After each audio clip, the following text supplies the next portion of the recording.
आपल्या शहरातील प्रत्येक घडामोडी, लेटेस्ट अपडेट पाहण्यासाठी आपल्या पब्लिक मीडिया चॅनलला लाईक, शेअर, सबस्क्राईब आणि फॉलो करायला विसरू नका।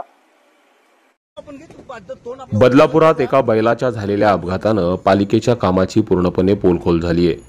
पालिका प्रशासन एकदा काम करून झालं आणि त्या कामाचं लाखो करोडो रुपये बिल ठेकेदाराला अदा केलं की कशा प्रकारे आपल्याच विकास कामांकडे दुर्लक्ष करतं याचं हे उत्तम उदाहरण आहे। आता हेच बघा, बदलापूर शहरातील पनवेल रिंग रोड या रस्त्याच्या लगत असलेल्या फुटपाथवर गटारावरची झाकणं मोकळी होती। करोडो रुपये खर्च करून ही फुटपाथ या ठिकाणी बांधण्यात आलेत, मात्र या फुटपाथवर झाकणच नाही आणि या गटारावर झाकण नसल्यानं बिचारा हा बैल या गटारात तासनतास अडकून पडला। तब्बल 2 ते 3 तास हा बैल या गटारामध्ये अडकून पडला होता। त्याला बाहेर निघता येत नव्हतं।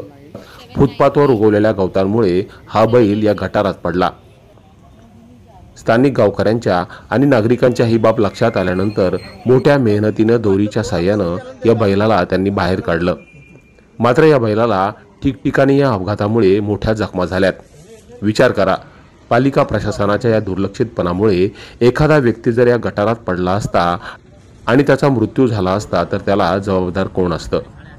आता तरी भस्म्यारोग लागलेल्या पालिकेच्या अधिकाऱ्यांनी आणि ठेकेदारांनी नागरिकांच्या जीवाबरोबरच आता मुक्या प्राण्यांच्या जीवाशी देखील खेळायला सुरुवात केली आहे। यातून पालिका प्रशासन बोध घेऊन या फुटपाथवरील गटारांची झाकणं बसवणार आहे का, की असेच अनेक मोठे अपघात होऊन प्राण्यांच्या आणि नागरिकांच्या जीवाशी पालिका प्रशासन खेळणार आहे?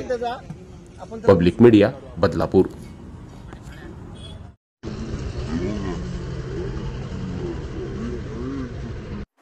तुम्हाला ही बातमी कशी वाटली या संदर्भातील तुमच्या प्रतिक्रिया कमेंट करून आम्हाला नक्की कळवा। धन्यवाद।